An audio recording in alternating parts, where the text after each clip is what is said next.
Just making sure it's streaming.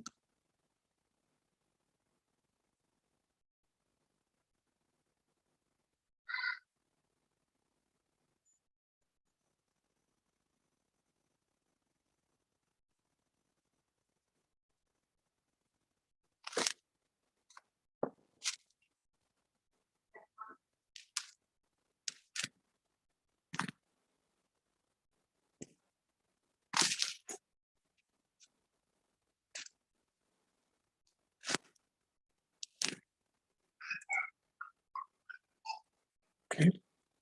Asmat Gurubhyo Namaha, Asmat Parama Gurubhyo Namaha, Asmat Sarva Gurubhyo Namaha, Shri Krishna Parabrahmane Namaha, Shri Lakshmi Nrsimha Parabrahmane Namaha, Shri Lakshmi Hayavadana Parabrahmane Namaha, Sarvam Shri Krishna Paramastu.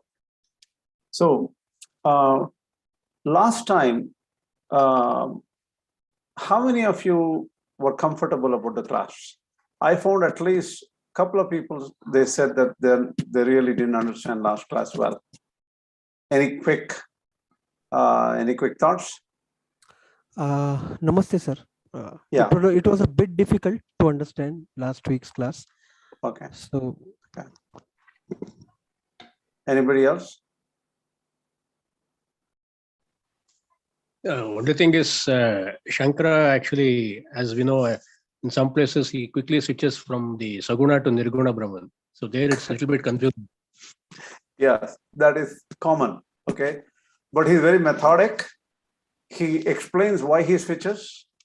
He's very powerful on it. But we'll get to that. To be honest with you all, I am learning a lot out of these courses. Okay. Because last time I thought I understood what I told. When a couple of people said, okay, I don't understand what was said in last class very clearly, it's confusing. Then I said, okay, I need to clean this up and explain to them in a simpler way. When I went in deeper, then I started understanding. I had to read so much to understand Shankaracharya because so much is hidden in Shankaracharya to make this clear. To get a very clear picture of Shankaracharya, it is very hard. And even the Bhagavad Gita, he understands Bhagavad Gita through the views of the Upanishads and the Brahma-Sutras. Like many other acharyas, but the other acharyas are more, I would say, more focused on what they want to understand with a view of internal consistency in Gita only.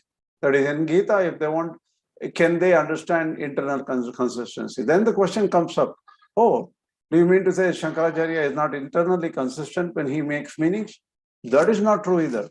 Shankaracharya is also extremely internally consistent within Bhagavad Gita. That's what I am learning as I read it. But his dependence on Upanishads is pronounced. And that too, his view of the Upanishads is pronounced. Am I making sense? Am I saying something which is awkward? I want to hear from you. Sudarshanji, are you hearing me? Yes, I am, Krishnaji. It's very clear. Very clear, but did I make any sense when I said this? Because all I am saying is Shankaracharya's reliance on his own view of the Upanishads is higher when he makes meanings regarding the Bhagavad Gita shlokas. I think, tell me. I was told that he views Bhagavad Gita as an extension of the Upanishad as an essence of Upanishads. Essence of the Upanishads in a way, yes. But the thing is, to make meanings out of the Upanishad shlokas, he heavily relies on Upanishadic statements in many, many places. That is very marked. See, only thing is, when you keep three books next to each other, right? Shankara Bhashya, Madhva Bhashya, Amanaj Bhashya. Keep on comparing, keep on looking at it. You see the complex ideology behind it. It is tough to realize, tough to come to terms with many things. But that's what it is. Let me prove it to you as we go further. because it's not going to be easy to understand this. It'll take several classes to make sense out of what I'm saying. And that Ganguly book, which I uploaded, the English book, it is mysteriously misleading in terms of complexity of what he is saying, summarizing. That means Ganguly summarizes it so well, or so compactly. This actually, he's actually translating Sachidananda Swami's view on it. But what is misleading is it's so complex, but it makes it appear so simple. Unless you see, to justify and understand why is this so simple, you have to go back to the Shankara Bhashya. To go back to the Shankara Bhashya and then learn it, that too in 13 chapters, it is really difficult. I'll show it to you quickly as we go further. Okay, let me start the class.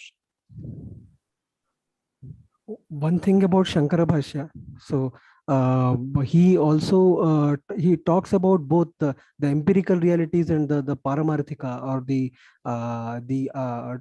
transcendental reality in places. So he mixes up. Maybe that is why it becomes a little bit difficult.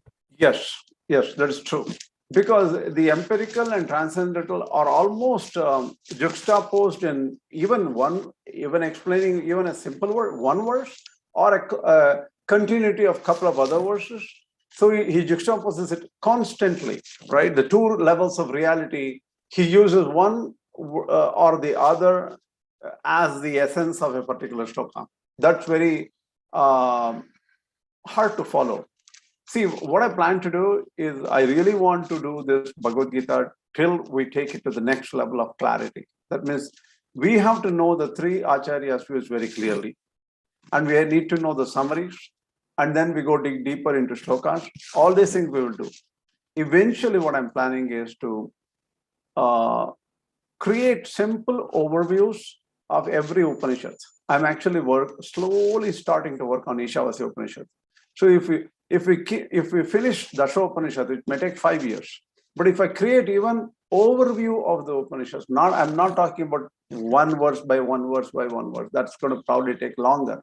Just overview of the Upanishads as according to three acharyas. That would be my next project. If I complete it, it'll be for myself, it is extremely satisfying to know what are the root causes and why acharyas differ and what are the main aspects of difference, as well as how we can combine them with a friendly Samanvaya view as to where the things are. That's what I'm planning. Okay, now let me show the screen.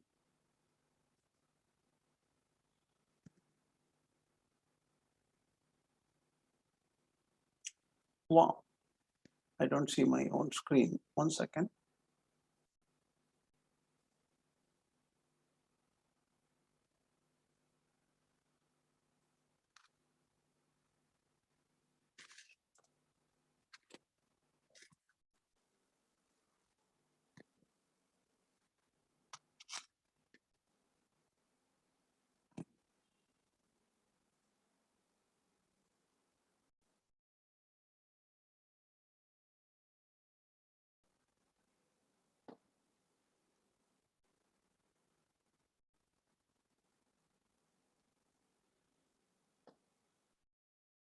Just a second, I'm trying to do the slideshow.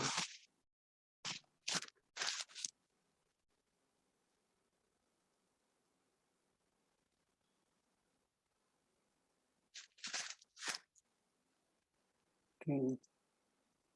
Something's happening.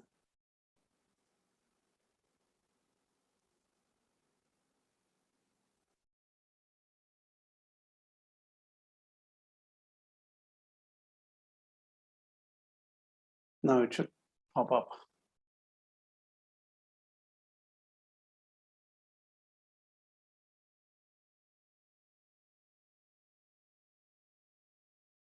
Now you can see?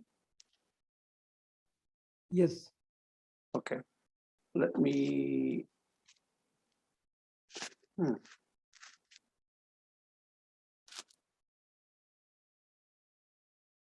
Okay. I'm taking most of the slides I did earlier, but I'm giving a little bit more extra meaning to this. See here, we have a few people attending the class, but I'm sure some people will listen to the lectures later, the recorded lectures. So I want all of you to understand this concept without any doubt. Okay. Let me just go over the slide a little bit. So all the Saguna worship is done in the state of ignorance, according to Shankaracharya. Wherever there is Bheda or difference, which involves worship, going to temples, doing Nama Samkirtana, doing offering flowers, doing mental meditation, focusing on the divine form of the Lord. Whatever the type of bhakti used, they involve Bheda or difference between the worshipped and the worshipper.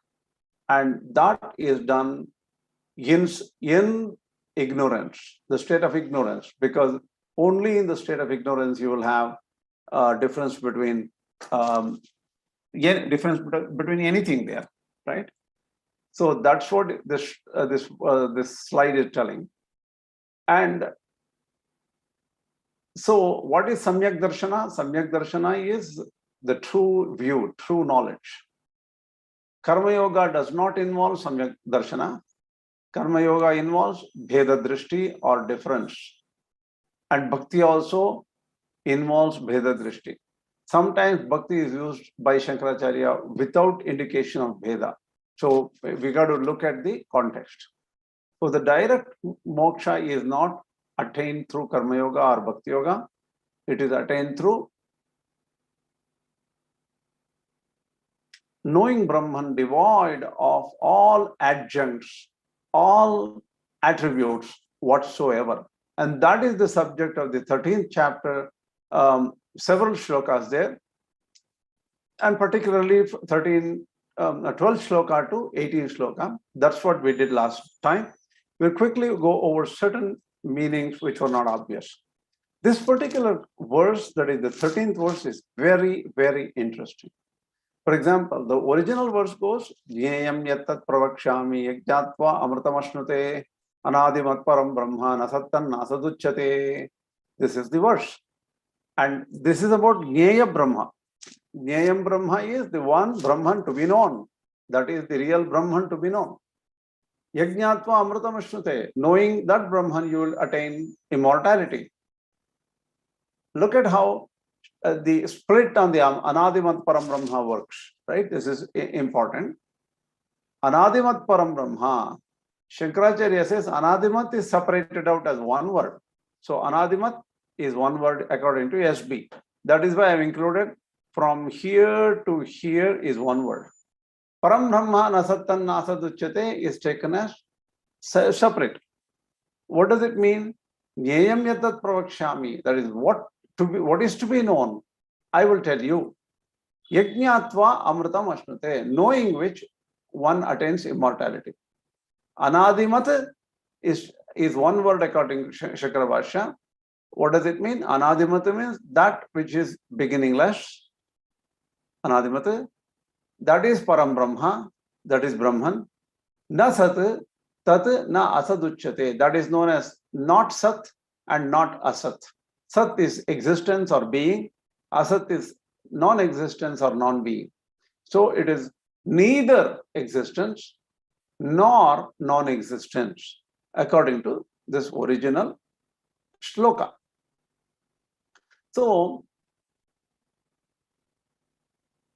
what Shankaracharya takes here is, look, anadi-mat, well, some people break this as anadi-mat-param Brahma.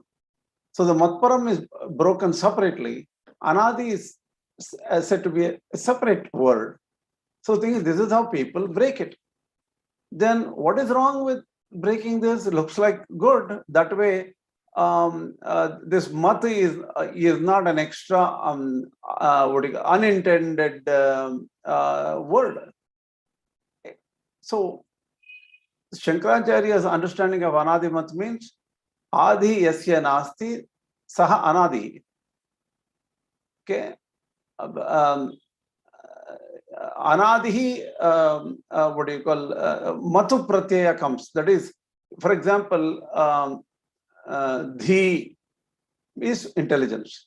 Dhiman is that person who has intelligence.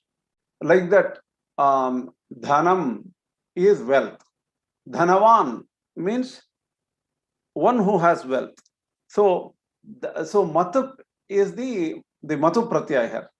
So she says that anadi-mat itself makes it as one word. That is, adi, what does not have adi is beginningless.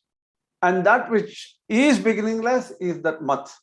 So he is using mat to support the meaning of anadi there. So, or she says it is shloka purnartham. That means, that mat is just added to complete the verse so that the prasa or chandas or the meter of the verse is not destroyed. So the mat is required just for the metric idea, metric length of the verses. So this is what Shankaracharya says. He himself says, what if I take it as anadi-mat-param? Mat-param becomes aham paraha yasya. So Krishna is telling this to Arjuna, right? Mat-param means to whom I am higher. I am the goal. I am the higher entity than this Brahma. Then what should this Brahma refer to? Jivatma. Anadi-mat-param Brahma na sattan na saduchyate. How can Brahma word be used for Jivatma? That's also possible. Brihatvat. Brahma means big. When Jiva loses the mental restrictions, constraints due to karmas, if Jiva is purified by doing punya karmas, Jiva's avidya is reduced, papas are reduced, then Jiva's dharmabhuta jnana or the Jiva's vision, knowledge becomes Brahma, big. So a Jivatma can also be called as Brahma in that sense. So if the mat-param Brahma is taken as aham paro yasya, that means I, that is Lord Krishna, is the high goal. It is the object of reverence. To whom?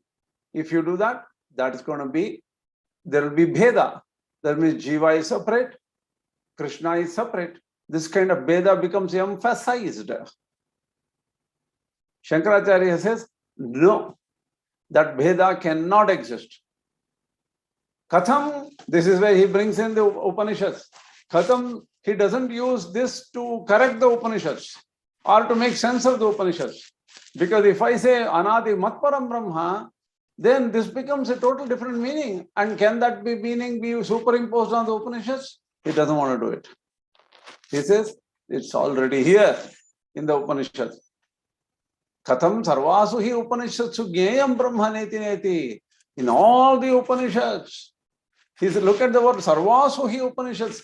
He doesn't care about several other Veda Upanishads here. He says the essence of all the Upanishads, even if there are Veda Upanishads, that is not the essence. The essence is jneyam brahma neti neti. That is Brihadaranyaka Upanishad. That Jneyam Brahma is represented by not this, not this. There is no positive reference to Brahman at all. And if there is a positive reference, that is only a Saguna Brahman. That is by the negative reference, Astulam, Anano, in the Brihadaranyaka Upanishads. Ityadi Vishesha Pratishedhenaiva Nirdishyate. Here, by removing the attributes, denying the attributes. Vishesha is attribute. Pratishedhenaiva, that means removing it. Denying the attributes. So Brahma, which is to be known, definitely has to be attributeless. So Shankaracharya does not like the word mat-param to be taken as a separate word, and he says that even though matup is extra, one could have done the same meaning as anadi-param Brahma, na sattan na saduchyate. There wouldn't be any problem, because that meaning is anadi is that which does not have beginning. Param Brahma is Brahman, na satan na saduchyate. So in the Shankara Bhashya, according to the Shankaracharya's view, that mat is extra. It is only for Shloka Purna. Because what was the intended meaning of Shankara Bhashya would have been already been said, even without the mat there. Shankaracharya clearly says it is Shloka Purnartham, because the Upanishads dictate a different kind of meaning to this verse. Is this clear? Do you all understand what I said just now? Yes. Yes. Yes. Good, very good. Now, One question, Krishna. If we understand the shloka literally, that particular word, anadi-mat-param Brahma, exactly what does it mean? Just literally, if you take. it depends on how you break it. Because if you say anadi-mat, then if you make it as one word, it just means that anadi-mat is that which does not have beginning. Param Brahma means it is Parabrahma, that is the ultimate Brahman. Na sat, tat na asaduchyate. That cannot be denoted as sat, it cannot be denoted as asat. So even you want to give the meaning literally is difficult then. Yeah, literal meaning is difficult here. Okay. If you make it as anadi-mat-param Brahma, aham param Brahma yasya. That means that is what RB is Ramanuja Bhashya. Ramanuja Bhashya. If you want, we can just quickly look into the. Did I write this down? Hold on. Okay. No. Wait a minute. I did not write this down as which is Ramanuja Bhashya and which is. Maybe it's a very good idea just to stop the sharing. And 1 second, hold on. 1 second. Krishnaji, I have a quick question in this. Sure. If you said Brahma can be taken as the Atma, then Jivatma, and can we then read it as the Jivatma is the one that cannot be denoted as Sat or Sat, and then so that ends up being just the Sat would be then Brahma, the Param Brahma, the Param. See, that's what I thought. To explain to you, I will give you the two views on this shloka, right? Okay. Then we will know what it is. Okay, that is why I wanted to share with you the other Gita Bhashya. The thing is 13:13. Hold on a second. 13:13. I'm bringing that up, and we can read both Bhashyas, and it will, because I don't want to confuse you with my views. I want my understanding of it, right? Yeah, 1 second. Let me just. What happened?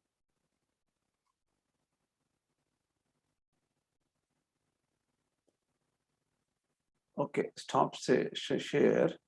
Let me share a different screen. This screen. Can you see the screen now? Yes, Krishna. Okay. See, 1 second. Okay.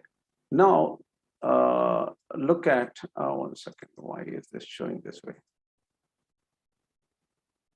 No. Okay. No.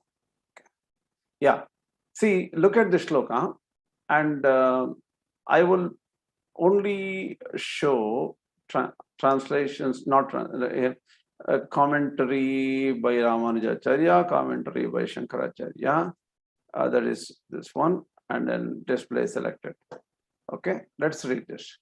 I don't need this translation, but the thing is, it's already there. I will just, okay. Here, Jnayam Yatat Pravakshami. Okay, Yat Jnayam Jnatva Amritam Ashrute Punaha Priyate Anadi-mat Adihi Asya Asti iti Adi-mat. Look at this, how Shankaracharya breaks it. Adihi Asya Asti iti Adi-mat. That is one, the object which has a beginning is the Adi-mat. Na Adi-mat, Anadi-mat. That which does not have a beginning is Anadi-mat. Right? Kim tat Brahma, Kim tat Param Brahma, Niratisham Brahma. What is that? It is that unmatched Brahma. It is unchallenged Brahma. Jnayam iti prakritam. That is the Jnayam, that is to be known. Atra kechite, he himself says, Atra kechite anadi-mat-param iti padam chindanti. Some people break it as anadi and matparam. Bahuvrihina ukte arthe matupaha anarthakyam anishtam syatiti. So the thing is, what do you call, if you do it, that matup will become additional and it is useless. Arthavishesham cha darsheti aham vasudeva kya parashaktihi yasya tat matparam. Aham is that Krishna is saying that Vasudeva, who is that aham, that paraya shaktihi yasya, who is the ultimate divine power, powerful person, to whom is this powerful person? That is matparam. Satyam evam apunaraktam sat. Yes, by doing this you will avoid the apunarakti of repetition of that mat. Natu artha sambhavati, but the meaning doesn't work out properly here. Brahmana savisharva vishesha pratishedena vijignapaishitvat. So it is mentioned right here as nat na sat na asat ituchyate. Nat na sat na asat uchyate. Because it is said as Brahman cannot be said as that which is existing. Brahman is not that which is non-existing.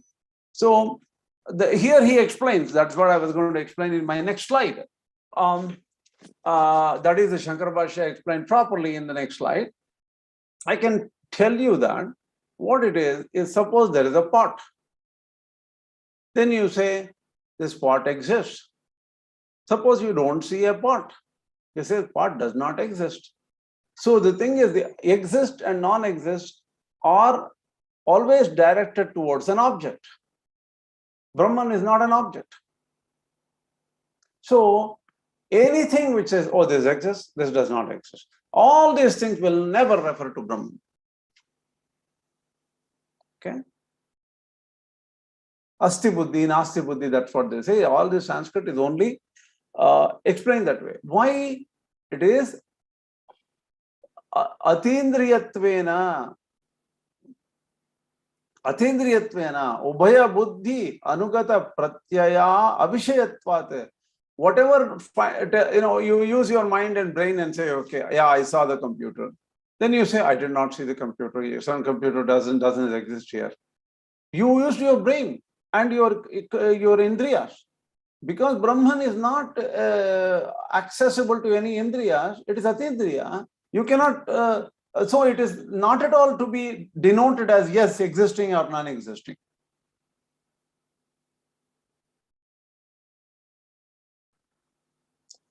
So then he goes deeper into the Upanishads, right? He says, oh, what is this? It is not existing, it is not neither existing, nor existing. What does it mean? Then he brings Kena Upanishad, say, no, tat viditat atho aviditat adhi. It is different from what is known and it is beyond what is unknown. That's what what Kena is saying. Shrutrapi viruddharta iti chet. Oh, Shruti also is saying something weird. That means he explains that kind of a thing is possible. Then he brings the thing, right? What do you call lok? Sat and asat are used in some way because all the words are trying to explain what that entity is, right? The words explain what the meaning of that entity is. So, what is the problem with Brahman? Brahman is beyond jati, kriya, guna, sambandha. That means Brahman does not have a class. If you say, okay, he is a horse, this person is a horse, that means, oh, he belongs to the category of horses. So the category is horse. But Brahman does not have any class. Brahman is unique. So Brahman does not belong to any category. Then you say Brahman is, what do you call, pachati, patati, he's reading. Brahman is cooking some meals. If you want to say that, you cannot say that because Brahman does not do any work. Brahman is nishkriya, no actions. Jati kriya he does not have. Guna means some kind of a attribute. Brahman is Krishna, black. Brahman is white. Brahman is green. There is no attribute of Brahman, how can you say all these things? These words, attributes do not refer to Brahman. Guna is not there for Brahman. Right? Jati, Kriya, Guna. Sambandha dvarena. Sambandha is also another thing. Suppose somebody is very rich, you say, oh Dhani, Brahman is very rich person. So what is this? Brahman does not have any connection with anybody. He is asangaha. He does not connect with anybody. He does not have anybody as his associate. There is nothing other than Brahman. Na sambandha. Goman. He says, oh, this person has number of cows. So he is the owner of cows. That is sambandha. That is relationship. Oh, this man, how do you refer to this man? Oh, this is the person who has a lot of cows. That kind of a sambandha is not there to Brahman because Brahman is alone. Na tu Brahma jati mat. Ataha sadadi shabda sadadi shabda vachyam. It cannot be referred using sat or asat. Napi gunavat. There is no gunas. So guna shabdas cannot be used. It is nirguna. No kriya. So it is nishkriya. That is why Shvetashvatara says nishkriyam, nishkalam, nishkriyam, shantam. In Shvetashvatara. Na sambandhi ekatvat. It is not related to anybody else because it's only one. Advayatvat. There is no second. Abhishayatvat. It cannot be an object at all for any cognition. Atmatvacha. It is the Atma, the controller of everything, or it is the basis of everything. Na kena chichabdena uchyate iti yuktam yato vacho nivartante iti. That is why the Taittiriya Upanishad says, yato vacho nivartante aprapya manasa saha. That means mind cannot reach it. The speech try to explain this Brahman but fails to explain Brahman and comes back. Satchabdha pratyaya avishayatvat asatva ashankayam jneyasya sarva-prani-karana upadidvarena tadasti tvam pratipadayan tadashankya nivritti maha. This goes to the next verse, so we don't need the next verse. Right? In the Sanskrit commentary, it's like misplaced on the numbering here, so we need to go back one verse. Okay. Jneyam etat pravakshami, Ramanujacharya says, anadittvadibihi sadhanaihi jneyam prapyam yat pratyagatma swarupam tat pravakshami. Ramanujacharya takes it as jivatma swarupa here. So, what is to be known? That is the kshetrajna, which is jiva. Knowing which, you will go away, you will escape from the cycle of births and deaths. Immortality, even Jivatma Sakshatkara can give you immortality according to Ramanujacharya. Anadi means Adihi yasya na vidyate tad anadihi. That which does not have a beginning is anadi. Asyahi pratyagatmanaha utpattihi na vidyate tatayeva anto na vidyate. Jivatma is eternal, so it does not have any ending. Shrutischa na jayate mriyate va vipaschate. The Shruti also says in the Kathopanishad, it does not, the na jayate mriyate, it does not get birth or it doesn't die. Mat-param, look at, he put a whole paragraph to explain mat-param. Aham paraha yasya tat mat-param. Because I is Krishna there. Krishna is the higher person for whom? That is that. Itastvanyam prakriti vidyame param. That is something different. What do you call? There are two prakritis, two natures of Paramatma, which is explained in the 7th chapter. Jiva bhuta mahabaho edam dharyate jagat. That is the second prakriti. That is what is the Jivatma. And Bhagavad Sharirataya, it is the body of the Lord. So Jivatma is supported by the Lord. Jivatma lives only for the Lord, and Jivatma is controlled by the Lord. That is the Sharira. So Jivatma is like the Sharira of Paramatma, or the body of Paramatma. That is the Atma Swarupa, and that is a Atmani Tishtan, Itishtan atmanam antaro yamayati yantaraha yam atmana veda yasyatma shariram ya atmanam antaro yamayati. Brihadaranyaka Upanishad. Ramanujacharya also uses a different Brihadaranyaka Upanishad. Says that Parabrahman is the inner controller or antaryami of this Jivatma. Tatasa karanam nachasya. So he goes again and again, right? That is, this is a big explanation. So here, so what you get out of it is, now I want to stop share there and share my screen, my PowerPoint. Okay, so what it means here is slideshow from custom.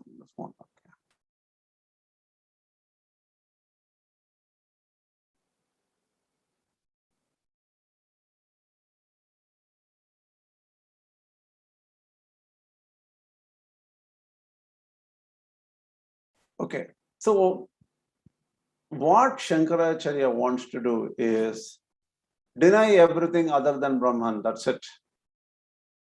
And those are the Upanishadic statements Shankaracharya gives prominence to. He gives prominence to those Shrutis which deny any kind of attributes to Brahman. Nirguna Brahman has to be kept high for Shankaracharya. That is his strategy. That's all, as simple as that. We already explained what Sat exists, pot exists. Asat means pot does not exist. Existence and non-existence are understood through senses. Why? Because you see a pot, you think about something, you say, I thought and this is what existed, whatever it is, right? Brahman is not perceptible through our senses.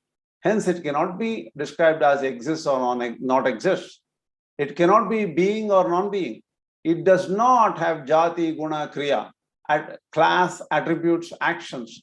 They don't refer to Brahman. Brahman doesn't have any of this. Okay? Then, if it had attributes like color, we could have said here he has black or blue.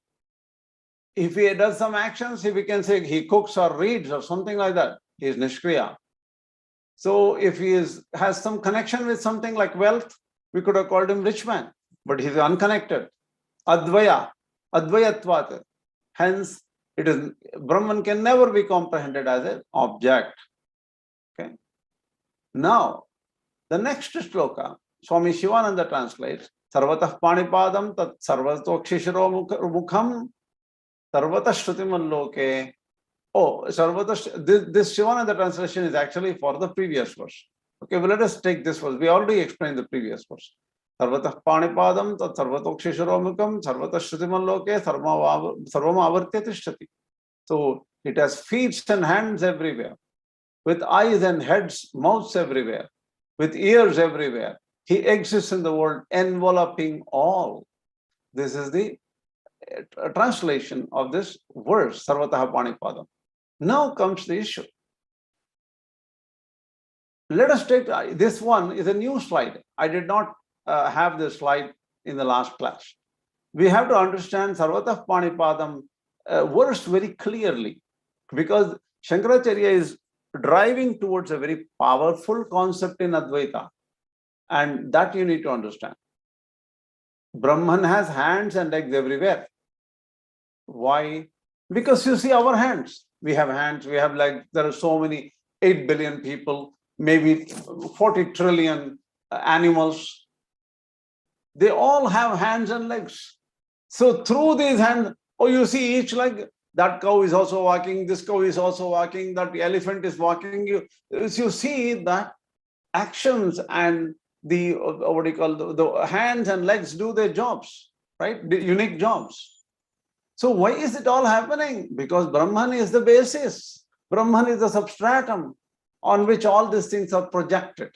So Brahman, without Brahman, nothing moves, nothing acts. So the hands, legs, everything, we say Brahman has those legs, Brahman has those hands. So this Jnayam Brahma is explained using the attributes of Upadhis or adjuncts.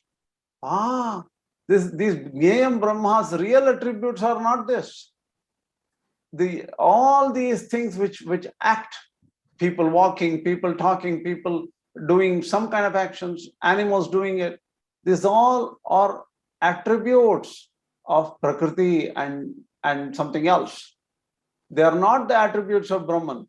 But in the original verse, Sarvath-Pani-Padam, it says all these attributes are to that Brahman only. Game Brahma is explained using the attributes of the Upadhis, but these attributes belong to the adjuncts. Like how? Suppose somebody says, okay, beautiful moon over there. Instead of saying that, you say, look at the tree, look at the branch, look at those leaves. Behind those leaves is this beautiful Chandra or moon. So most of the or all the attributes are only to the adjuncts, like the tree or leaf. They are the adjuncts. So really speaking, this Brahman does not have any attributes at all. So all these hands, legs, eyes, etc. are upadhi dharmas, the attributes of the adjuncts. However, they are ascribed to Brahman. They are denied by, they're just ascribed to Brahman for now. But they are immediately denied, saying that na sat, na asat, kind of statements, they deny it. Truly, these are not the attributes of Brahman at all. So there is this universal form, universal powerful creator. We say that he has so many attributes, but all these attributes are the attributes of the so many beings and matter and everything put together. But these attributes don't refer to those persons, the creator. These are just there to bring you the concept of creator, that's all.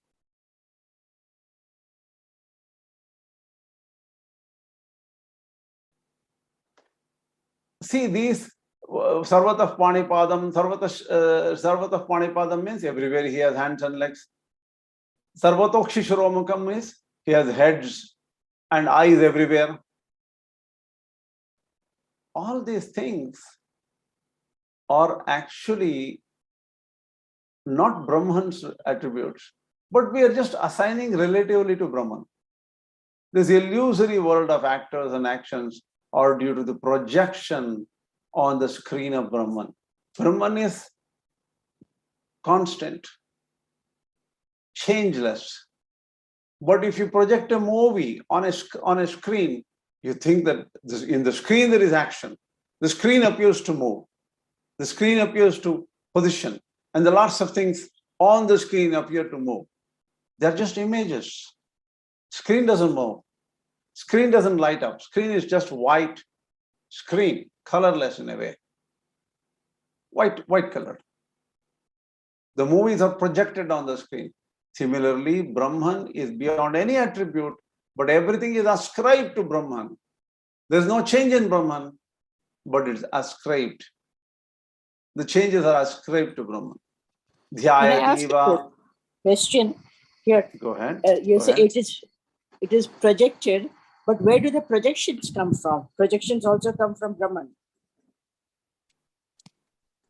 See, that's a good question. This question will be answered a little bit later. Okay? Okay. Shankaracharya himself picks up this question at the end of this class. We'll come to that and then I'll explain to you. Okay? Good question. Let me tell you what your question is. There, what do you call? Look, in the case of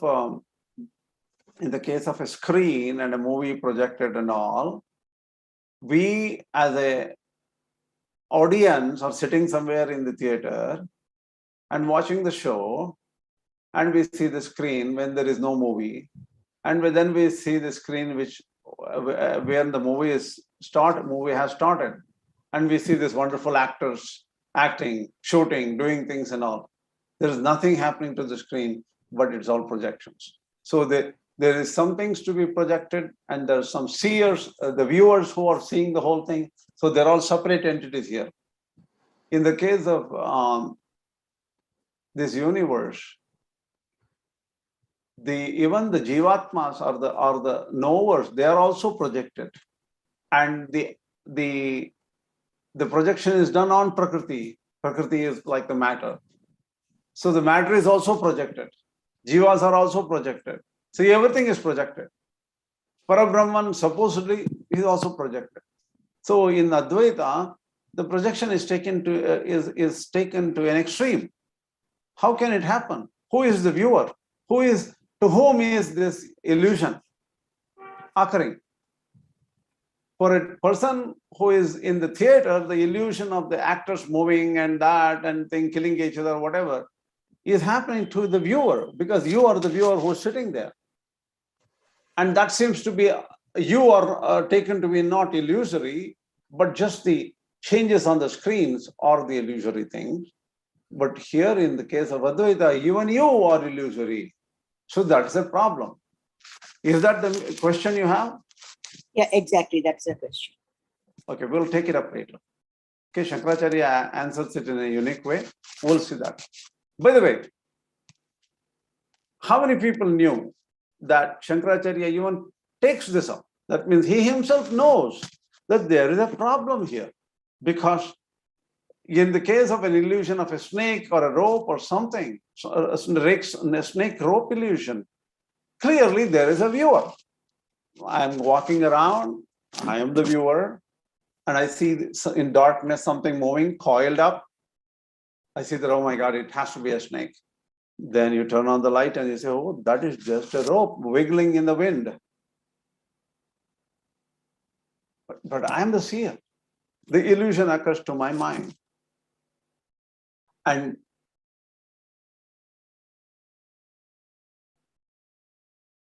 actually, I am also an illusion. I am the part of the illusion according to Advaita. The seer is also the part of illusion. Then to whom is this illusion? This question comes up, right? And how many people knew that Shankaracharya clearly knew this and he wanted to address this issue? How many people knew? Just a question, casual. You don't have to be afraid. You don't have to feel sorry. Krishna, I didn't know about this. Finally, according to Shankara, Jiva is none other than Brahman himself. Correct. So for this basic illusion to go away, right? So this particular issue has to be taken. It has to be taken. But the thing is, I did not know that in the chapter 13, shloka 2, Shankaracharya picks this up as, what is this? He knows the problems in the Advaita views and he takes it up head on.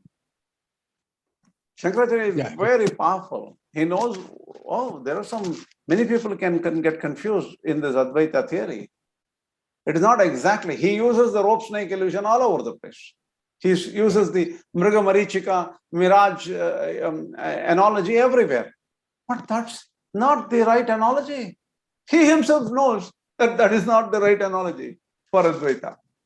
And that is addressed only in chapter 13, shloka 2. This is what I'm asking.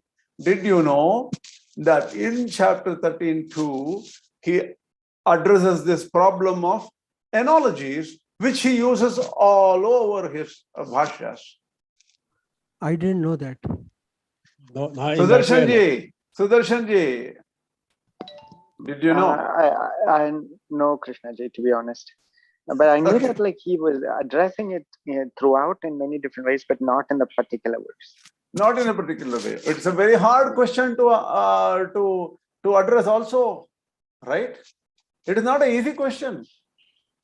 True. You know, personally, I had to use the help of a few other religions to try and understand some of this. So one of the things that was helpful to me in understanding this is I was reading into Kashmiri Shaivism and their 36 tattvas, and then that helped me in understanding some of what Shankaracharya was trying to say. Interesting. Interesting. Yeah. Kashmiri Shaivism is a unique, different.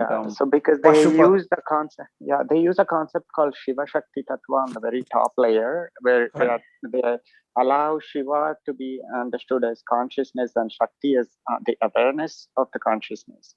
And then they layer by layer, they go down, manas and things like that comes at a lower layer.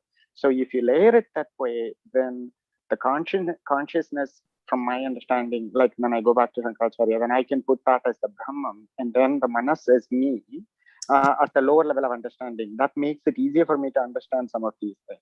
So let me ask you a question. Is Kashmir Shaivism same as Advaita? No, because there is the dualistic concept of Shiva there, right? So that's why I needed. So that is not exactly Advaita. See, my wife calls me a closet dualist while sitting in an Advaita family. So, by the way, I think Shankara Bhashya is complex even for anybody. Okay, this concept, for example, what do you call this illusion concept, right? So, to whom is this illusion? It's such a hard problem. That's true. So yeah, but if I do it this way, like the way if I use the Kashmiri Shaivism's concept in it, it makes it easy for me to accept it. So. Oh, okay. I don't know what exactly how it makes it easy for you. I'm not sure about it. We'll talk about it. We'll talk about it later. We'll talk about it. Yeah. Okay. Here, so however, truly Brahman is beyond any attribute. No real change is there pertaining to Brahman. Dhyayati va, lelayati va. It looks like it is meditating, but it's not. It looks like moving, but it's not. So that is the nature of Brahman according to Shankaracharya. Now, this is the concept of Aropa Apavada.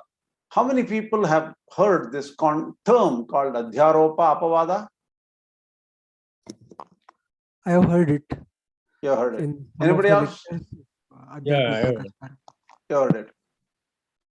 Who else? Okay. We'll go by that. Couple of people. Adhyaropa apavada bhyam nishprapancham prapanchate iti. So the thing is, we'll explain. It's a little difficult to understand just by using the Sanskrit terms there, right? So we need to understand what is this adhyaropa. Adhyaropa is superimposition. Apavada means denial. So adhyaropa means ascribing attributes.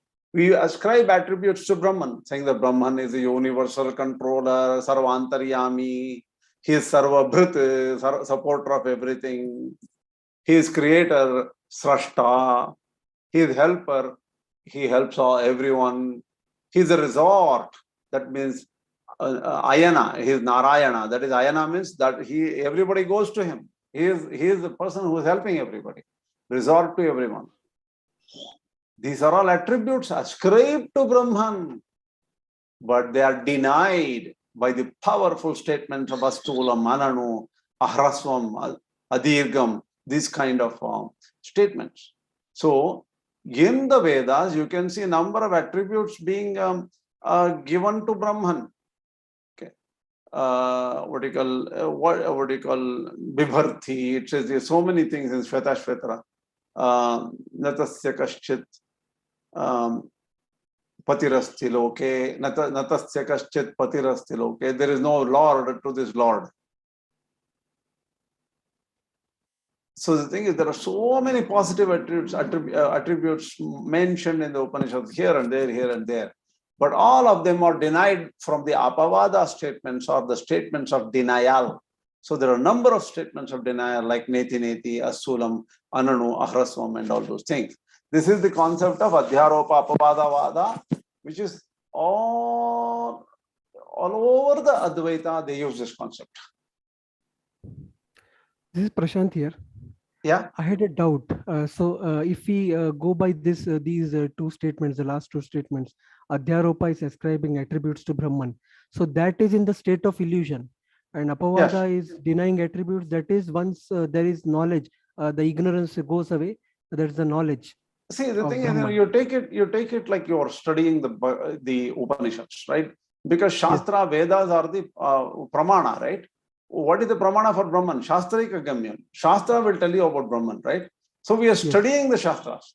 In the Shastras, there are number of sentences in the Upanishads which ascribe attributes to Brahman.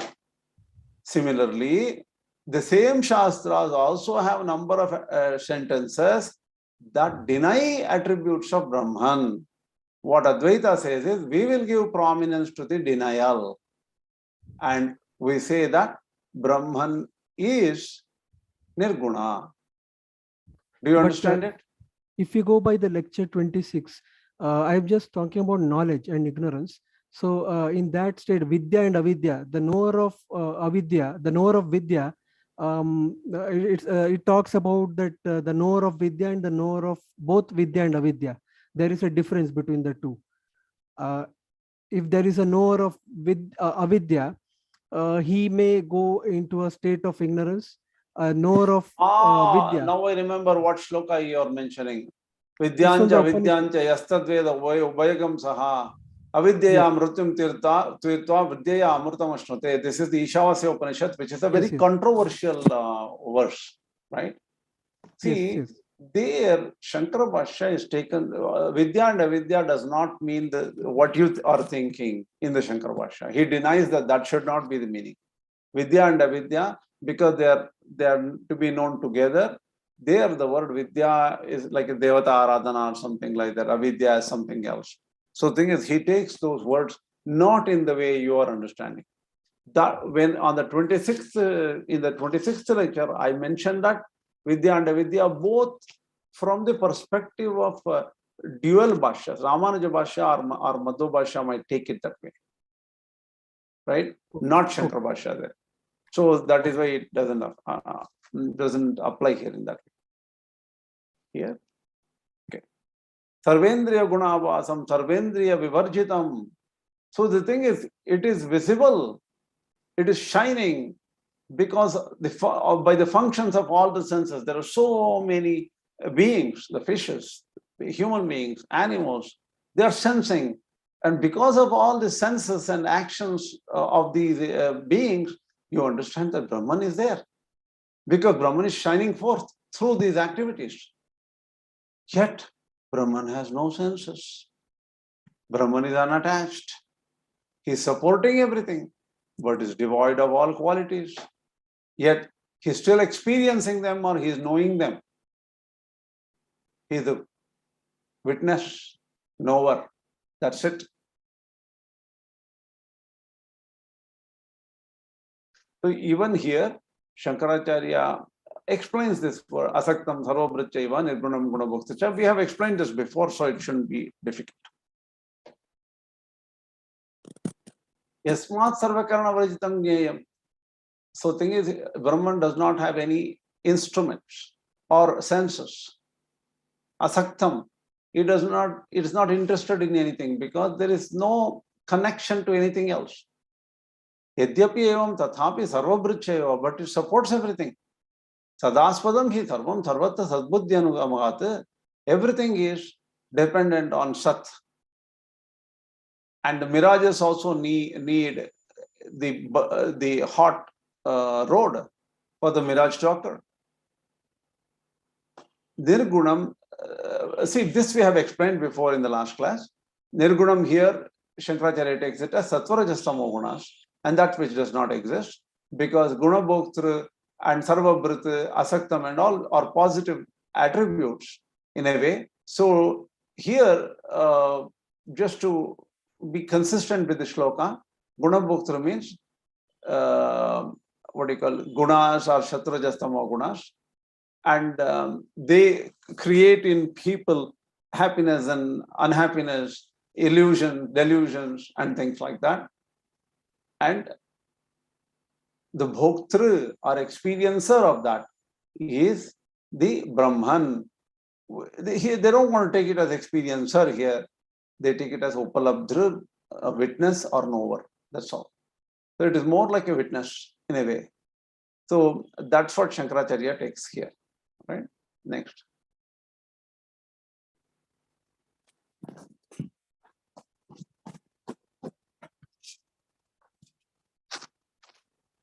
So it is without and within all beings, unmoving and also moving. Because of its subtlety, unknowable, near and far away is that. Right? So the thing is, these different attributes are given. It appears to be having all these attributes, but it does not have. Even this creation in the next one, right? Avibhaktam cha bhuteshu vibhaktam vichasitam. It is divided among so many beings, but it's actually undivided, because like space, it's supporter of so many, every being it supports. It creates everything and dissolves everything during pralaya. But it just appears to have all those things, because really it does not have any gunas, any attribute. And do you think that is darkness? It's not darkness. It is also light. It is the light of all lights. Iti sarvasya vishtitam, hridi sarvasya vishtitam. Now, here I end it, but I want to show you the one verse which is causing deep trouble for me, and I did not do the slides for it because I got absorbed in trying to understand what it is. Look at the shloka, even the first shloka for 13th chapter. Only we will take away all the other commentaries. We just want to see one commentary. That is Shankara Bhashya. Okay, then I will display it and you see what happens. This is the first verse. There is no commentary. Okay, next verse. It says, Idam shariram konteya khetramitya vidiyate etadyo vaititam prahuhu khetrajna iti tadvidaha. Let us try to understand this shloka. Okay, I will simplify and give you some meaning of the next one or two shlokas, because it's becoming very complex. I have to take one more class to give you a lot more details about the 13th chapter, Khetrajna Yoga. Concepts in Shankara Bhashya here, they are very critical and difficult to understand. So let's start with Idam Shariram Konteya Khetra Vidiyate. Shankaracharya takes the regular understanding here. That means the Sharira is this body. What is this body? It gives you, what do you call, it is a place where you can get like karma phala. That means you experience the effects of the actions, and it is also it protects you from the wounds. Kshatat trayate, right? And that is this sharira, which is a generic. Bodies are similar to so many beings. Who is the knower of the body is kshetrajna, right? One who knows from top to bottom, from head to toe, and who knows what this body is about. To him, people say he is a kshetrajna. And who says that? The person who knows the knower as well as the field of knowledge. Both of them is known as tadvidaha. That is, one who knows kshetra and kshetrajna is the tadvidaha. These people say, if you know body, then you say you're a kshetrajna. Next shloka. Kshetrajnancha apimam vidhi sarva kshetreshu bharata. Look at the what do you call, how big the explanation for this. Several pages in Sanskrit. It's complicated. And if you look at the next shloka, even that's small. And after that point, it's okay. It's manageable after this point. But the biggest problem is Kshetrajnancha apimam vidhi sarva kshetreshu bharata. So what the meaning here is, know me also as Kshetrajna. This is Krishna telling Arjuna. So he says, what was Kshetrajna in the last verse? It was saying the knower of the body is Kshetrajna, and people who know this are also Kshetrajnas. Tadvidaha. People who know tell this. Here, in all the bodies, I am the Kshetrajna. That's what the first sentence is. And Kshetra kshetrajna jnanam yattat jnanam matamama. He says, knowing of the kshetra, body, and knowing of the knower of the body, that is the jnana. Once you know this jnana, that is it. You don't need to know anything else. That is the complete jnana, according to this verse. Here, what happens is Shankaracharya himself puts a number of questions here. Like, this is going to be complex, and it's already 9:27. I think I should just open for some question answers now. We have to go into these details of this shloka next time completely, because you didn't. Some people said they didn't understand the last class, so I had to repeat it a little bit. But we are too short today. We don't have time to go, and you need a lot of focus to understand this shloka, this particular verse. See how big it is. It is like several pages, at least 4 or 5 pages. So why don't I stop for some question answers, and then we can conclude this class. Any questions?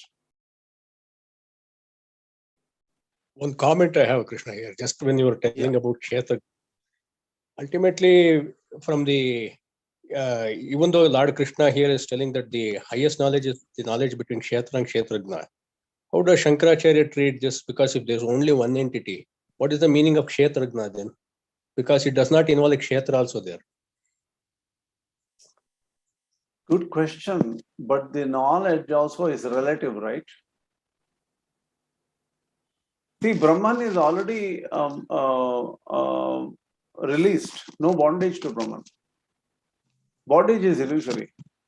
So Brahman, from the Brahman perspective, there is no knowledge required. All the knowledge is required only from the bound perspective. True. So once again, Kshetrajna knowledge is from the point of view of ignorance. Yes. Kshetrajna, if there is that kind of a real knowledge, but knowing of the body and knowing the knower of the body, they're all ignorant only. There is ignorance only. But remember, Shankaracharya says that all knowledge and upasana, bhakti, everything is in ignorance. And everything is for the empirical world. Exactly. It's for the empirical world. And when you get out, there is no requirement for knowledge. Nothing exists afterwards. No bondage anyway. Now, when we say that, when we go by that denial method, neti, even when Shankaracharya actually speaks to the Buddhists, he tells that finally reality cannot be void because we cannot deny the denier himself. Correct. So at least we have to take a sakshi or a witness. Yes, that is true. That is true. Now, is it again from the point of view of ignorance again? Because from Brahman's point of view, is he also not a witness? Is it again to be taken from the ignorance point of view? Good question. The process of denial is definitely in the ignorance phase, the process of denial. But the final denial, it doesn't exist because that is the basis on which denial is done. And what you are saying is this knowledge of the Shastra itself, is it, from the perspective of ignorance? In a way, yes. Because all knowledge, including Shastra knowledge, are in the relative universe. And they're all illusory. So one thing over here. But, so once we deny everything, once everything is denied, the last thing is also denied. At that moment, Brahman and Shunya become the same. See, think if the last thing cannot be denied according to Shankaracharya, because you need a basis. If I say I'm sitting here, I can say a dog is moving over there, right? Because I'm sitting already in a stationary, non-moving state. Then I see the dog and say dog is moving. So for the denial, you need to have something solid which cannot be denied. You have to be from the perspective of non-denial, so very, very solid substratum, from which we can say that something is denied, something is not there. So Brahman cannot be denied in Advaita. So, not like and that. what Shankaracharya is saying is, you want to deny anything, you need some basis. So na abhava sanoham, he says, the non-existence is not the basis from which we are denying the others. You have to deny from existence only. My question was from a different perspective. So when in the state where the experiencer doesn't exist, so there is only one thing. There is no difference between the experiencer and the experience. At that moment, for that state, the state of Brahman, everything else is shunya. Like everything else doesn't exist. Sure, that's true. That's true. சங்கராச்சாரியார் அத்தியாரோபணம் சொல்லி இருக்கிறதே அவித்யையே இப்ப பிரம்மத்து மேல அத்தியாரோபணம் தான் பண்ணிருக்காருல்ல. இல்லாத ஒன்றை ஏறிட்டு சொல்வதுதான் அத்தியாரோபணம் இல்லையா? அத்தியாரோபம் அப்படின்னா இல்லாத ஒரு வஸ்துவை இன்னொரு வஸ்துக்கு போடுறதுதான் அது அத்தியாரோபணம் தான். அத்தியாரோபணம். Superimposition is a non-existing which is ascribed to something. Okay. அப்படி பார்த்தா பிரம்ம சகுண பிரம்மம் இருக்கு அப்படின்னு அது கூட இல்லைன்னு தானே சொல்றா கடைசியில. அதுவும் இல்லதானே. இல்ல அவித்யை பிரம்மத்துக்கு அவித்யன்றதே அப்ப அத்தியாரோபணமா இருக்காங்கல்ல. ஆமா ஆமா, அது ஒரு super imposition. Brahman powers are also super imposition. But relatively real தானே அங்க. இப்போ ஒரு கொஞ்சம் யோசனை பண்ணணும் இதை. இப்போ நாங்க இருக்கோம், ரைட்? நம்மளுடைய ஸ்திதி, நம்மளுடைய ஹெல்த் பாத்துக்கிறோம், நம்மளுடைய ஹார்ட் எல்லாம் பீட் பண்றது, நம்மளுடைய மைண்ட் ஒர்க் பண்றது, அதெல்லாம் பிரம்மனை பார்த்துட்டு இருக்கானே அவன் இருக்கான். ஏன்னா ரிலேட்டிவ்ல தான். ரிலேட்டிவ்னா நான் எவ்வளவு ரிலேட்டிவோ நானே இல்லை, எனக்கு அவன் இருக்கான். In relation to me he is there. In relation to me he is my controller, he is my god, he is my goal in my life. அதெல்லாம் okay, but relative to me. But இந்த relative வேர்ல்ட்ல எல்லாம் இது இல்லூசரி. அப்படின்னு நானும் ஒரு இல்லூசரி, அதெல்லாம் இல்லூசரி. அப்படின்னா கடைசியில இருக்கிறது ஒரு பிரம்ம வஸ்துன்றது ஒரு நிர்குணமான இருக்கிறது தான். இல்ல அந்த இல்லூஷனே பிரம்மத்துக்கே தானே இருக்கின்றாரு. இருக்கிறதே ஒண்ணுதான் அப்படின்னா அந்த இல்லூஷன் எல்லாம் கூட பிரம்மத்துக்கு தான் இருந்து அது ரிலீஸ் ஆகுறதுதான் ஞானான்மோக்ஷம் சொல்றாரு. நீங்க சொல்றது அதெல்லாம் சரிதான். ஆனா இதை டினை பண்றாரு சங்கராச்சாரியர். ஐயோ நீங்க சொல்றதும் ரொம்ப கரெக்ட். ஒரே வஸ்துவா எடுத்துனாக்கா ஒரு பாண்டேஜுக்கெல்லாம் ரிலீஸ் எல்லாம் என்னத்துக்கு சாஸ்திரம் சொல்லணும்? ஒரே வஸ்து தானே, அது பாண்டேஜே கிடையாது. அதுக்கு அதே சத்தியமா இருந்த சாஸ்திரம் ஏன் ஓணும் அப்படின்னு ஒண்ணு வருது. அவர் கண்டிக்கிறாருன்னா அவரோட அத்வைத்தையே அவர் கண்டிக்கிறாருன்னு அர்த்தமா இருந்தது இல்லையா? அப்படி இல்லது.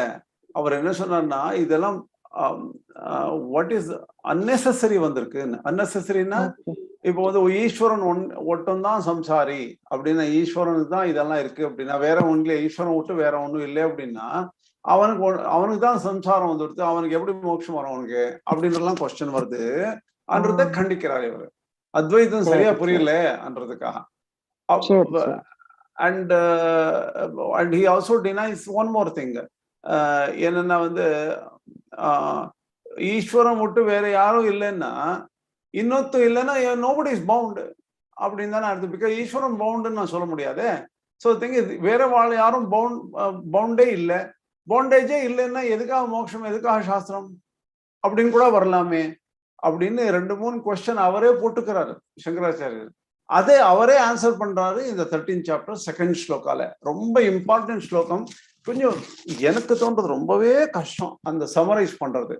See, looking at, you see how many lines of information were written in Sanskrit. Sanskrit is very condensed language. அதுக்கு ஒரு எக்ஸ்பிளைன் பண்ண போச்சுன்னா அது 20 பேஜ் போகும் அதோடைய எக்ஸ்பிளனேஷன்ஸ். அது எப்படி அதெல்லாம் சம்மரைஸ் பண்ணி 10 பாயிண்ட்ல போடணுமே, 5 points 7 pointsல அவர் என்ன சொல்றாரு அப்படின்னு கிளியரா போடணும்னா கொஞ்சம் ரொம்பவே ஒர்க் பண்ணணும். I will try to do that next time. See, The problem was this class became, I don't know whether it was unnecessary or not. But this became, many people had some problem. At least 2-3 people said that it is very difficult to understand the last class. So that's why I went through this. எங்களுக்காகலாம் நீங்க இவ்வளவு கஷ்டப்படுறீங்க. அதான் எனக்கும் சந்தோஷம் தானே, நாங்க அவ்வளவு நன்றி சொல்லணும். வாஸ்தவம். It is definitely useful to me because it's very interesting to me to understand the clear difference from Shankara Bhashya and other Bhashyas. Right. We are all fortunate to have you. Thank you. Namaskaram. And today's lecture was very, very lucid. It was easy to understand today. Easy to understand. At least we have solved one problem. It was not as hard as what it appeared last time. But I had another problem while reading the 12th chapter. Actually, it is not related to this class, but in the 12th chapter, the 11th verse, for the Ashraya and the Ashrita, there the concept of surrender or Sharanagati comes in, where even Shankaracharya seems to accept Sharanagati over there. Yes. And the Sharanagata, once he is doing Sharanagati, he becomes a part of the house, or he becomes unity. So even whether it is Advaita or Vishishta Advaita, once he is accepted by the Lord as the Sharanagata, then there is no difference between the Sharanagata and the person, the one who is giving the grace to the Sharanagata. So at that moment, he doesn't exist, and there is no Bheda. And that can be termed as pralaya for that person, that Sharanagata. Sure. He doesn't. The thing is, I will check the 11th verse of the 12th chapter, and we can talk about it separately, because this doesn't is not directly connected to this class, right? Because it's slightly different. That the context is different. We need to look at the context, even though Bhakti is the context in that particular chapter. Yes. Shankaracharya, for there, Bhakti is still a little bit inferior to the direct realization of Akshara or the imperishable there. So we got to be careful when you look at the Bhashya. Okay, thank you. Krishna, I have one question, probably the last one. Now, how different is this Nirguna state from the deep sleep state? Because if no awareness. Oh my God, that is a very, very difficult question. In Nirguna, in the deep sleep stage, they still say that there is a little bit of Avidya. There is Aprakashika, right? Avidya is there. And then, so it is not perfectly the same. See, then comes the question of, there are 3 or 4 theories on deep sleep. Whether you talk from the Ramanujacharya point of view, Madhva point of view, or Shankaracharya point of view, or some other point of view, deep sleep is a mystery. And it is not perfectly equivalent to Advaita Sakshatkara. So that one, we should take it up as a separate question. It's hard now. We have to break it up on a separate day, because we'll get, mentally I'm not in a position to understand or think about it now.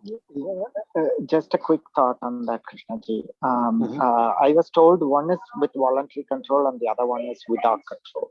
So the whole idea is to get that under voluntary control. What is voluntary control of sleep, you mean? So like the deep sleep state, you are not under control in any way, shape, or form, because Correct. you're not even aware. Sure. The other end of the spectrum is to get that state where you're under control and you're aware. Yes. So that's how aware. I got explained that. No, that is a good point. See, Sudarshanji, you need to understand what happens is many times, many of these Advaita views are derived views. What I mean by derived views are, whatever Shankaracharya said, they may not say. After Shankaracharya, several acharyas, those acharyas, Vivekananda ji, some other acharyas, 5-6 acharyas, when they come out and tell you what exactly was represented by Shankaracharya on deep sleep is not very clear, right? We have to go where Shankaracharya talks about deep sleep. So Shukti, in Mandukya, he will definitely have to have said something, right? In the deep sleep state. So like that, we need to take Shankara Bhashya there and clearly understand what did Shankaracharya say. That's what I think. And it's very important to say, okay, even if we say Vidyaranya said slightly differently, or Prakashatma, or some other later Advaita Acharya, Sureshwaracharya, somebody, we need to clearly demarcate and say, okay, Shankaracharya said like this, Slight difference here, slight difference here, slight difference here among their disciples. If we understand it, then we know exactly, okay, this is what Advaita is. Thank you. Whatever you find out, whenever you find out, don't take it just like that. Try to relate it to a very powerful Advaita Acharya. Then you know, okay, now I know why there's differences. Because if you start looking at very wild Advaita, like Advaita of the what do you call Yoga Vasishta, or some other kind of texts, Ashtavakra Gita and all. It's very difficult for you to say, how do I connect it back to what Shankaracharya said? We need to have the connection. Because, I may come and give you a theory of Advaita. Right? And is that exactly what was represented by Shankaracharya? See, I told you, Sudarshanji, this is the problem with people who read only English books or Kannada books or Malayalam books or something like that. I've told you before, the biggest mistake of modern thinking is nirmula vyakhyana. Without having the original book, reading and understanding and analyzing it is not prescribed, not supported. It is not advisable. Do you agree, Sudarshanji? Sure thing. Yes. If the idea is like, I have a small issue. Well, Shankaracharya is at a particular level of understanding of everything, and he says things from a completely different level, and my understanding is so limited. So what I'm trying to do is to build layer by layer of my understanding to hopefully try and get to the point where what he's saying, because sometimes when I directly try to see what he says, I don't see literally what he says. I see what I want to see in it. That's the problem I face. So. See, this is a perception problem to everybody, right? It's a perception problem to everybody. I think that I understand Shankara's Bhashya only to some extent. That is true. It's for everybody. We have this problem, but we need to make an extremely sincere effort to get exactly what Shankaracharya said to the best extent we can think of, right? And also his later acharyas of Advaita, what they said. We need to have very clear understanding of that. That's what we are trying to do in this class. Because I think I have a real problem. For example, I'm telling you, a friend of mine thinks that Osho Rajneesh is master. He is like a realized person. Yeah, he has some problems with some kind of a, something related to sexuality and other things. He has some weird views on it. He says that ignore those views, read his Gita Bhashya of Osho Rajneesh, and he sent me a Hindi version. Okay. Then I said, I read, and he proved it to me, say that look at this Swadharma verse, Swadharme Nidaram Sheha Paradharmo Bhayavaha. That's verse, and he read me Osho Rajneesh's Bhashya, and we sat for an hour to read the Bhashya of that. I was impressed by the presentation skills of Osho Rajneesh.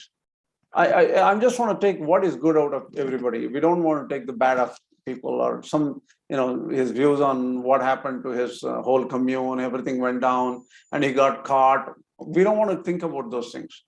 Just his explanation of the Gita Bhashya on certain verses are mind-boggling. The Swadharma explanation, he uses his own views, but it is brilliant. But I cannot connect it to Shankara Bhashya. His view of Swadharma is maybe different from the view of Swadharma Shankaracharya saying. I don't want to use 47,000 different Advaita views on Bhagavad Gita. It's impossible for us to track it. Don't you agree? How do we track it? What is true? See, this is exactly the problem. I was talking to the same person who is a very close, he's very admirer of that Osho Rajneesh. He mentioned to me, oh, Ramana Maharshi is realized. So is Nisargadatta Maharaj. There are so many realized people. So is Osho Rajneesh. So is the something else. He was giving me a list of 47 realized people. And none of these people exactly agree with each other. Okay? What does it remind you? Anybody? Anyone does this? What does Lord Krishna says about the realized people? Anybody? Truly realized, just keep quiet, Krishnaji. That's one thing. There's something else Lord Krishna mentions about realized people. His view of realized people is pretty interesting. Does anybody remember Krishna's views on realized people? One thing is, he will keep quiet. That's a different question. I also keep quiet. That doesn't mean that I'm realized. So we need to be very careful. Tell me what Sri Krishna said about realized people. Anybody?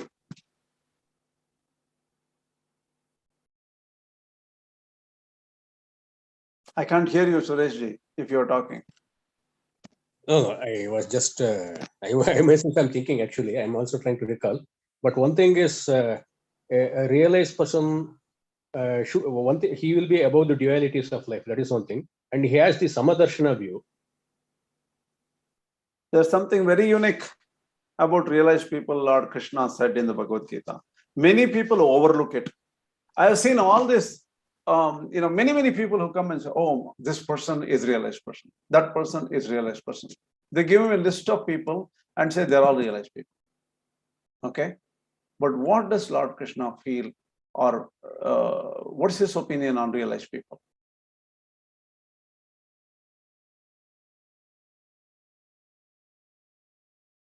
For example, let me give you a little bit more clues. This person, a friend of mine who is an admirer of Osho Rajneesh, came and said, look, this modern thing, I don't like these old authors, Shankaracharya, Ramanujacharya, Madhvacharya. He says they're all too complicated people. They don't know how to really present things. They're really messed up in terms of presentation. Look at Osho Rajneesh, how he presents. Look at Ramana Bhashya, how simple he presents. And he says, look at similar such people. They all present it nicely. I told this guy, I have a problem with all these things. That's what I tell him. Look, Shankaracharya says one commentary, Ramanujacharya says one commentary, and Madhvacharya says one commentary. All these people, are they realized? Or is Osho Rajneesh more realized than Shankaracharya? Or is Ramana Maharshi more realized than Shankaracharya? There may be some difference. Is Ramanujacharya less realized? Is Madhvacharya less realized? And what about Nayanmars? There are 63 Nayanmars who are Shaiva saints. Are they realized or not? Did they agree with Shankaracharya? Alvars are supposed to be realized. Nammayavars are supposed to be the most realized. They differ from the Nayanmars. So they differ from some Advaitins also. So what is the problem here? Everybody seems to be realized, but they have different views. Is Vishnu Purana author is Parashara. He is realized.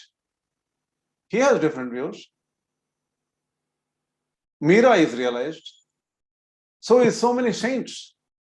Tyagaraja is realized. What does Lord Krishna say about these realized people? What did Lord Krishna say? There is one shloka, Brahma-bhuta prasannatma nashochiti nakangshati, samoham sarva-bhuteshu. I am thinking of that shloka, Krishna. That shloka is only one aspect of it. It does not compare with the different levels of reality. Because that person, realized person, does not, he does not, nashochati, he does not sorrow. That is true. That is true. That is true. We don't know how level. This is where to discriminate among all these realized people. Ramanujacharya, Sri Krishna explains only one shloka. Manushyanam sahasreshu yes kaschid yatati siddhaye yatatam api siddhanam kaschin mam veti tattvataha.